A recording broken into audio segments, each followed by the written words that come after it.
Seguindo então com o nosso estudo do livro Consolador, que é o Espiritismo na sua feição de Consolador prometido pelo Cristo, com aspecto científico, filosófico e religioso, explicado por Emmanuel durante estudos com Chico Xavier.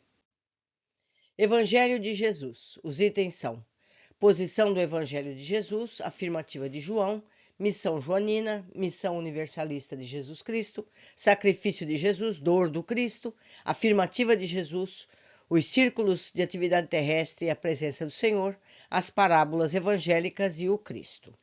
Questão 282. Se devemos considerar o Velho Testamento como a pedra angular da revelação divina, qual a posição do Evangelho de Jesus na educação religiosa dos seres humanos? Resposta. O Velho Testamento é o alicerce da revelação divina. O Evangelho é o edifício da redenção das almas. Como tal, devia ser procurada a lição de Jesus não mais para qualquer exposição teórica, mas visando cada discípulo o aperfeiçoamento de si mesmo, desdobrando as edificações do Divino Mestre no terreno definitivo do Espírito. Meus amigos, que uma coisa é dizer que acredita em Jesus, não é? Outra coisa é ser Jesus, é olhar os nossos irmãos como irmãos e atender a todos como realmente fossem todos da nossa família, como são. Questão 283. Com referência a Jesus, como interpretar o sentido das palavras de João? O Verbo se fez carne e habitou entre nós, cheio de graça e verdade? Resposta. Antes de tudo, precisamos compreender que Jesus não foi um filósofo e nem poderá ser classificado entre os valores propriamente humanos, tendo-se em conta os valores divinos de sua hierarquia espiritual na direção das coletividades terrícolas. Enviado de Deus, ele foi a representação do Pai junto do rebanho de filhos transviados do seu amor e da sua sabedoria, cuja tutela lhe foi confiada nas ordenações sagradas da vida no infinito. Diretor angélico do orbe, seu coração não desdenhou a permanência direta entre os seus tutelados míseros e ignorantes, dando ensejo às palavras do apóstolo acima referidas. Questão 284. O apóstolo João recebeu missão diferente na organização do Evangelho, considerando-se a diversidade de suas exposições em confronto com as narrações de seus companheiros? Resposta. Ainda aí, temos de considerar a especialização das tarefas no capítulo das obrigações conferidas a cada um. As peças, nas narrações evangélicas, identificam-se naturalmente entre si, como partes indispensáveis de um todo, mas somos compelidos a observar que se Mateus, Marcos e Lucas representaram a tarefa de apresentar nos textos sagrados o pastor de Israel na sua feição sublime, a João coube a tarefa de revelar o Cristo divino na sua sagrada missão universalista. Questão 285. Jesus Cristo é sem pai, sem mãe, sem genealogia. Como interpretar essa afirmativa em face da palavra de Mateus? Resposta. Faz-se necessário entendermos a missão universalista do Evangelho de Jesus, através da palavra de João, para compreendermos tal afirmativa no tocante à genealogia do Mestre Divino, cujas sagradas raízes repousam no infinito do amor e da sabedoria de Deus. Questão 286. O sacrifício de Jesus deve ser apreciado tão somente pela dolorosa expressão do Calvário? Resposta. O Calvário representou o coroamento da obra do Senhor, mas o sacrifício, na sua exemplificação, se verificou em todos os dias da sua passagem pelo planeta. Os cristãos, ou melhor, o cristão deve buscar, antes de tudo, um modelo nos exemplos do Mestre, porque o Cristo ensinou com amor e humildade o segredo da felicidade espiritual, sendo imprescindível que todos os discípulos edifiquem no íntimo essas virtudes com as quais saberão demonstrar ao Calvário de suas dores no momento oportuno. O que Jesus deixou, meus amigos? Claro, por palavras e gestos. Disse ele: quem quiser ser o maior, seja o servidor de todos. Jesus viveu para servir. Ele servia às pessoas, ele curava, ele amparava, ele aconselhava. O que é isso se não servir? Somos nós servidores do grupo em que estamos inseridos? Ou nós queremos antes é ser servidos? Meditemos, vamos meditar a esse respeito.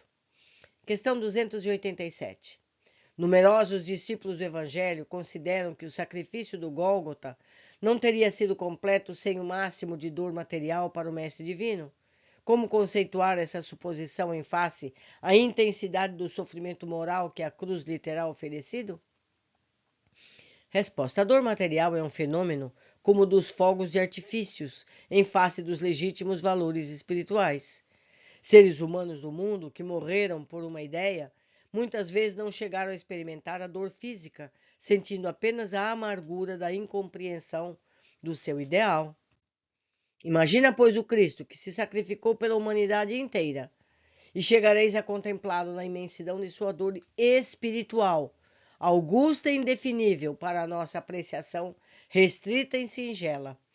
De modo algum poderíamos fazer um estudo psicológico de Jesus, estabelecendo dados comparativos entre o Senhor e o ser humano. Em sua exemplificação divina, faz-se mister considerar, antes de tudo, o seu amor, sua humildade, sua renúncia por toda a humanidade. Examinados esses fatores, a dor material teria significação especial para que a obra cristã ficasse consagrada? A dor espiritual, grande demais para ser compreendida, não constitui o ponto essencial da sua tarefa e renúncia pela humanidade?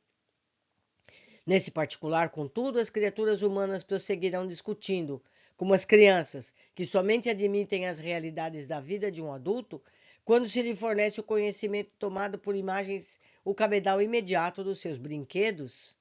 Não é verdade, meus amigos?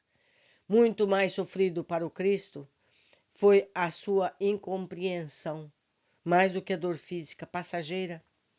Questão 288. Meu Pai e eu somos um.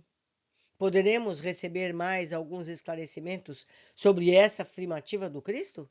Resposta: a afirmativa evidenciava a sua perfeita identidade com Deus, na direção de todos os processos atientes à marcha evolutiva do planeta terrestre. Questão 289. São muitos os espíritos em evolução na Terra ou nas esferas mais próximas que já viram o Cristo experimentando glória na sua presença divina? Resposta: toda a comunidade dos espíritos encarnados na Terra ou localizados em suas esferas de labor espiritual mais ligadas ao planeta, sentem a sagrada influência do Cristo através da assistência dos seus prepostos. Todavia, pouquíssimos alcançarão a pureza indispensável para a contemplação do Mestre no seu plano divino. Questão 290. Poder-se-á reconhecer nas parábolas de Jesus a expressão fenomênica das palavras, guardando a eterna vibração de seu sentimento nos ensinos? Sim, as parábolas do Evangelho são como as sementes divinas que desabrochariam mais tarde em árvores de misericórdia e de sabedoria para a humanidade. Questão 291. Como interpretar o anticristo? Podemos simbolizar como anticristo o conjunto das forças que operam contra o Evangelho, na Terra e nas esferas vizinhas do ser humano. Mas não devemos figurar esse anticristo um poder absoluto e definitivo que pudesse neutralizar a ação de Jesus, porquanto, com atual suposição, negaríamos a previdência e a bondade infinita de Deus. Eu quero fazer um lembrete para todos nós. Toda a passagem de Jesus, tudo o que ele mostrou e exemplificou, estava escrito em Daniel no Velho Testamento. Lá está escrito que o Messias viria. Lá está escrito que ele não seria compreendido. Lá está escrito que ele seria martirizado. Nada disso foi acaso. O Judas não teve participação direta com nada, porque tudo estava determinado antes. Tudo foi como deveria ser, para que ficasse imortalizado esses ensinamentos para nós agora, nos nossos dias. O que é servir, o que é sacrificar-se, o que é dedicar ao ser humano o amor de cada um de nós. Pensemos em tudo isso. Por hoje ficamos por aqui. Aguardo vocês no capítulo seguinte.